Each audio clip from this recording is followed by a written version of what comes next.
মান তুকব্বিলাত লাহু হাসানা, যে ব্যক্তির একটা নেকি কবুল হবে, আর কোনো নেকি নাই, মাত্র এক নেকি, আর ওই এক নেকি কবুল হবে, দাখালাল জান্নাহ, ও জান্নাতে চলে যাবে। বলেন তো জান্নাতে যেতে কয় নেকি লাগবে? এক নেকি, যদি কবুল হয়। এই জন্য সালাফ বলছেন, বলো তুমি এত জীবন পর্যন্ত আমল করেছো, কোনটা কবুল হয়েছে বলো। কয় তা তো জানি না। আরে আমিও তো জানি না, তাই তো কাঁদছি। আর আল্লাহকে বলছি আমার কি হবে, আল্লাহ আমার কি হবে, আল্লাহ আমার কি হবে, কারণ আমি তো জানি না। মুআয ইবনুল জাবাল রাদিয়াল্লাহু আনহু লাম্মা আন হাদরাতুল মাউত বাকা, একদিন তিনি অনেক কাঁদছিলেন। এই জন্য একজন সাহাবী এসে তাকে বললেন, মা ইবকিকা, কি ব্যাপার, আপনি কাঁদেন কেন? আপনি তো আল্লাহর নবীর সাহাবী, হাউ মাউ করে কান্নাকাটি করেন কেন? আপনার কাঁদার কারণ কি? তখন মুআয ইবনুল জাবাল বললেন, আল্লাহি লা আবকি জাযাআম মিনাল মাউত ওয়ালা দুনিয়া উখাল্লিফুহা বাদি। শোনো, আমার মৃত্যু হবে এই ভয় আমার মধ্যে নাই, আমাকে দুনিয়া ছেড়ে যেতে হবে এই ভয় আমার মধ্যে নাই, আমার বাড়িঘর ছাড়তে হবে, আমার স্ত্রী ছাড়তে হবে, আমার সন্তান ছাড়তে হবে, আমার পরিবার পরিজন ছাড়তে হবে, আমার বাড়ি বাহন ছাড়তে হবে, আমার জমি জায়গা ছাড়তে হবে, এই ভয় আমার মধ্যে নাই, আমাকে মরতে হবে এই ভয় আমার মধ্যে নাই। তো কাঁদেন কেন? আমি কাঁদি কেন জানো? ওয়ালাকিন্নী সামি'তু রাসূলুল্লাহ সাল্লাল্লাহু আলাইহি ওয়াসাল্লাম ইয়াকুল, আমি আল্লাহর নবীকে বলতে শুনেছি, আল্লাহর নবী বলেছেন, ইন্নামা হুমা কবদাতান ফাকবদাতুন ফিন নার ওয়া কবদাতুন ফিল জান্নাহ। আদম সন্তানের যত রূহ আছে আল্লাহর দুই মুষ্টিতে ভাগ করা আছে। আল্লাহ আদম সন্তানের সমস্ত রূহ দুই মুষ্টিতে ভাগ করে রেখেছেন, একটা যাবে জান্নাতে, একটা যাবে জাহান্নামে, একটা যাবে জান্নাতে, একটা যাবে জাহান্নামে। বলে আদরি ফি আইয়িল কবদাতাইনি আকুনু, আমি মুআয ইবনুল জাবালের জানা নাই আমি জান্নাতেরটাই না জাহান্নামেরটাই, আমি জান্নাতেরটাই না জাহান্নামেরটাই, এটা আমি জানি না, তাই আমি কাঁদি। আপনি জানেন মুআয আল্লাহর নবী সাহাবী জানে না? মাজমাউজ জাওয়ায়েদের 11785 নম্বর হাদিস, সহিহুল জামে 2376 নম্বর হাদিস, আলবানী রাহিমাহুল্লাহ সহিহ বলেছেন। তিনি জানেন না তার অবস্থা কোথায়, আপনি জানেন? এই জন্য আমি আপনাকে প্রথম বলেছি, আপনাকে নিরাপদ মনে করবেন না, সব সময় ভয়ে থাকবেন, হায় হায় হায় আমার কি হয়, আমার কি হয়, আর আল্লাহকে ভয় করবেন আর কান্নাকাটি করবেন। কান্না তো আমাদের মধ্যে নাই, তাই না?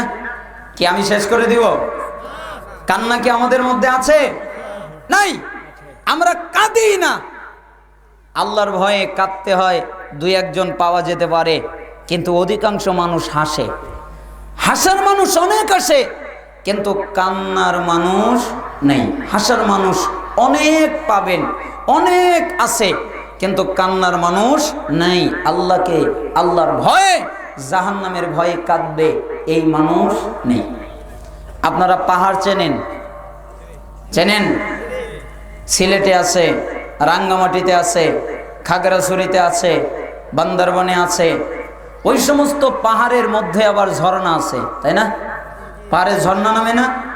আচ্ছা, ঝর্ণায় আপনাদের কেমন লাগে? ভালো লাগে না? খুব ভালো লাগে। এজন্য আপনারা গোসল করেন, লাফালাফি করেন। কেন আপনাদের ভালো লাগে? তাই এই ঝর্ণার পিছনে একটা কাহিনী আছে। আপনি কি জানেন কাহিনীটা কি?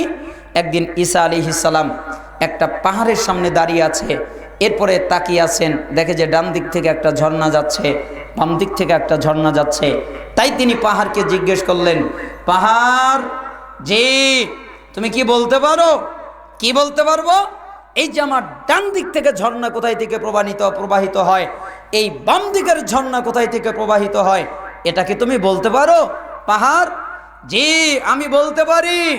তাহলে বলো, এই ডান দিকের ঝর্ণা হলো আমার ডান চোখের পানি, আর বাম দিকের ঝর্ণা হলো আমার বাম চোখের পানি। পানি মানে আমি কাঁদি, এই জন্য ঝর্ণা প্রবাহিত হয়। আমি যখন কাঁদিনি তখন ঝর্ণা প্রবাহিত হয়নি।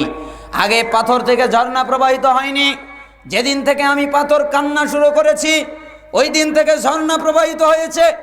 কি ব্যাপার, তুমি কাঁদো কেন? আমি কাঁদি কেন জানেন? আল্লাহ তাআলা সূরা তাহরিমের 6 নম্বর আয়াতে বলেছেন, হে ঈমানদারগণ, তোমরা নিজেরা জাহান্নামের আগুন থেকে বাঁচো, তোমার পরিবার পরিজনকে জাহান্নামের আগুন থেকে বাঁচাও। ওই আগুন যেই আগুনের জ্বালানি হবে মানুষ, মানুষকে দিয়ে জাহান্নামকে জ্বালানো হবে। যেমন আগুনকে লাকড়ি দিয়ে জ্বালানো হয়, জাহান্নাম লাকড়ি দিয়ে জ্বলবে না, জাহান্নাম জ্বলবে মানুষ দিয়ে। যত মানুষ ঢোকাবে জাহান্নাম তত দাউ দাউ করে জ্বলবে। আর জাহান্নামকে জ্বালানো হবে পাথর দিয়ে, যত পাথর জাহান্নামে ঢোকাবে তত জাহান্নাম দাউ দাউ করে জ্বলবে। তো আমি পাথর মনে করেছি আমাকে দিয়ে জাহান্নামকে জ্বালানো হবে, আমি পাথরকে জাহান্নামে নিক্ষেপ করা হবে, আমি পাথরকে দিয়ে জাহান্নামকে জ্বালানো হবে। যেদিন আমি পাথর শুনেছি আমাকে দিয়ে জাহান্নামকে জ্বালানো হবে, ওই দিন থেকে আমি পাথর কান্না শুরু করেছি। আর এই যত ঝর্ণার পানি দেখেন সবগুলো আমার কান্নার পানি। তো পাহাড় কাঁদে, পাথর কাঁদে, কিন্তু আর আপনি আর আমি কাঁদি না। তা আপনার জন্য কে শাফায়াত করবে? আল্লাহ তো শাফায়াত করে এক শ্রেণীকে জান্নাতে নিয়ে যাবেন, নবীগণ শাফায়াত করে এক শ্রেণীকে জান্নাতে নিয়ে যাবেন, ওলিগণ শাফায়াত করে জাহান্নামী এক শ্রেণীদেরকে জান্নাতে নিয়ে যাবেন, শহীদগণ শাফায়াত করে এক শ্রেণীদেরকে জান্নাতে নিয়ে যাবেন, জান্নাতীগণ শাফায়াত করে এক শ্রেণীকে জান্নাতে নিয়ে যাবেন। আর কেউ বাকি থাকবে না।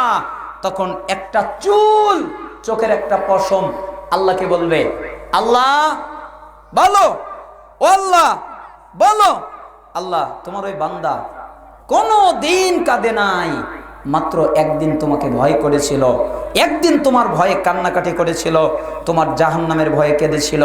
আমি হলাম ওই চুল, যেই চুলটা ভিজেছিল তার চোখের পানিতে এক ফোঁটা চোখের পানি বের হয়েছিল, আর আমি চুলটা ভিজে গিয়েছিলাম।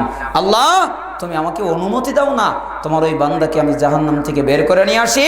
এক পর্যায়ে আল্লাহ তাআলা চুলকে বলবেন, চুল যাও, তোমাকে অনুমতি দিলাম, ওই জাহান্নামীকে বের করে জান্নাতে নিয়ে যাও। তা আপনি তো কাঁদেন না, তা আপনার কি হবে? এই জন্য আপনাদের কাছে আমার প্রথম নসিহাত, নিরাপদ মনে করবেন না, সব সময় কান্নাকাটি করবেন, ভয়ে ভয়ে থাকবেন, আল্লাহকে ভয় করবেন। আল্লাহ তাআলা যেন আপনাদেরকে এই নসিহাত পালন করার তৌফিক দান করেন। রাত তো শেষের দিকে, আর তো নসিহাত করা খুব জরুরি হয়ে করা মুশকিল হয়ে যাচ্ছে। আপনাদেরকে আর লম্বা কোনো নসিহাত নয়, যুবক ভাইরা এসেছেন, মা বোনেরা এসেছেন, তাদের জন্য একটা জরুরি নসিহাত আমি মনে করছি। আপনি দুইটা জিনিস হেফাজত করবেন। কয় জিনিস? দুইটা। একটা হলো কান, একটার নাম কি? কান। আর একটা হলো চক্ষু, এর সাথে লজ্জাস্থান। তার মানে কান, চক্ষু, লজ্জাস্থান, এগুলোকে আপনি কি করবেন? হেফাজত করবেন। কান হেফাজত মানে এই কান দিয়ে আপনি গিবাত শুনতে পারবেন না, এই কান দিয়ে আপনি গান শুনতে পারবেন না, এই কান দিয়ে আপনি বদনাম শুনতে পারবেন না, এই কান দিয়ে আপনি ডিজে পার্টি শুনতে পারবেন না, এই কান দিয়ে আপনি বক্স লাগিয়ে ডিজে পার্টি করে গান বাজনা বাদ্যযন্ত্র এগুলো আপনি শুনতে পারবেন না। কেন? আপনি হলেন মুসলমান, আপনি হলেন মুহাম্মদ সাল্লাল্লাহু আলাইহি সাল্লামের উম্মত, আপনি হচ্ছেন আল্লাহর বান্দা। শয়তান আপনাকে পরাজিত করবে, এটা হতে পারে না। তার মানে কান দিয়ে কি গান বাজনা শোনা যাবে না? হে যুবক, আমি আপনাদের বলছি, আপনি যদি এই দুনিয়ার গান বাজনা শোনেন, অথবা যে কেউ এই দুনিয়ার যদি গান বাজনা শোনেন, আল্লাহ যদি আপনাকে কোনোদিন মাফ করেও দেয়, আল্লাহ যদি আপনাকে কোনোদিন ক্ষমা করেও দেয়, আল্লাহ তাআলা আপনাকে যদি কোনোদিন জান্নাত দেয়, তবে জান্নাতের একটা বিশাল নিয়ামত ওইটা আল্লাহ আপনাকে দিবেন না, ওইটা থেকে আপনাকে বঞ্চিত করবেন। ওই নিয়ামতটা কি? জান্নাতের মধ্যে গানের মজলিস হবে। জান্নাতের মধ্যে কিসের মজলিস হবে? গান। জান্নাতের মধ্যে আল্লাহ সুবহানাহু ওয়া তাআলা গানের ব্যবস্থা করবেন। আপনার আর আমার গান কয় মিনিট? 3 মিনিট, তাই না? 3.5 মিনিট, 4 মিনিট, 4.5 মিনিট, উপরে 5 মিনিট। এটা তো আমাদের দেশের গান, তাই না? আর জান্নাতে যেই গান চলবে, প্রথম গান, তার মেয়াদ হবে 70 বছর। 70 বছর মানে আমাদের পৃথিবীর হলো 1000 বছর, আর আখেরাতের হলো একদিন। আমাদের কয় দিন? 1000। আর আখেরাতের কয় দিন? একদিন। তাহলে আখেরাতের 70 বছর, আমাদের দুনিয়ার 70 বছর নয়। আমি আপনাকে বোঝাতে পারবো না কত বছর। আল্লাহ তাআলা হুরকে বলবেন, হুর জি তুমি নাচো, তুমি গান গাও, জান্নাত জি তুমি বাজনা তৈরি করো। আমার বান্দা দুনিয়ায় গান বাজনা বাদ্যযন্ত্র শোনে নাই, আজকে আমি আমার বান্দাদেরকে গান বাজনা বাদ্যযন্ত্র শোনাবো। হুর গান গাইবে, হুর নাচবে। আপনি হুরকে দেখবেন, হুরের নাচ দেখবেন, হুরের গান শুনবেন। হুর মানে সে যদি তার মুখের থুতু এই সমুদ্রে ফেলে দিত, তাহলে সমুদ্রের লবণাক্ত যত পানি আছে সবগুলো মিষ্টিতে পরিণত হতো। এমনকি ওই হুরটা যদি তার উন্নাটা সরিয়ে একবার দুনিয়ায় উকি দিত, তাহলে এই দুনিয়ায় কোনো দিন রাত হতো না, অন্ধকার হতো না। তাহলে কত সুন্দর, কত মায়ালু চেহারা হবে। ওই হুরেরা নাচবে, ওই হুরেরা গাইবে, জান্নাত বাজনা তৈরি করবে। 70 বছর ম্যাচ চলবে ওই জগতের। 70 বছর এক পর্যায়ে গান শেষ হয়ে যাবে, তখন বান্দারা হাহুতাশ করবে, আরে এটাই তো ভালো ছিল, বন্ধ হলো কেন? আল্লাহ তাআলা বলবেন, তোমরা যে গান শুনলে, আরো কি মজার গান শুনবে? বলেন কি আল্লাহ আরো মজার গান আছে? আরে আছে তো, শোনান। দাউদ জি, আরে তুমি বৈঠকে বসো, এবার তোমার পালা, তুমি আমার বান্দাদেরকে তোমার কণ্ঠ দিয়ে গান শোনাও। দাউদ আলাইহিস সালাম মানে যিনি দুনিয়ায় তার কিতাব জাবুর তেলাওয়াত করত, পাহাড় তার সাথে ধুলত। তিনি যখন তার কিতাব জাবুর তেলাওয়াত করত, তখন মাছগুলো সমুদ্রের কিনারায় এসে যেত। তিনি যখন তার কিতাব জাবুর তেলাওয়াত করত, তখন সমস্ত প্রাণীগুলো, পাখিগুলো তার চতুর্দিক থেকে বসে যেত। তাহলে দুনিয়ায় যদি কণ্ঠ তার এরকম হয়, আল্লাহ জান্নাতে তার কণ্ঠকে আবার মেরামত করবেন। তাহলে দাউদ আলাইহিস সালামের কণ্ঠ কেমন হবে? আল্লাহ তাআলা দাউদ আলাইহিস সালামের গান শোনাবেন। বর্ণনায় জানা যায় না কত বছর গান চলবে, এটা জানা যায় না, তবে অনেক লম্বা গান চলবে। এক পর্যায়ে বন্ধ হয়ে যাবে, শেষ হয়ে যাবে। তখন জান্নাতীরা বলবে, আরে এটাই তো ভালো ছিল।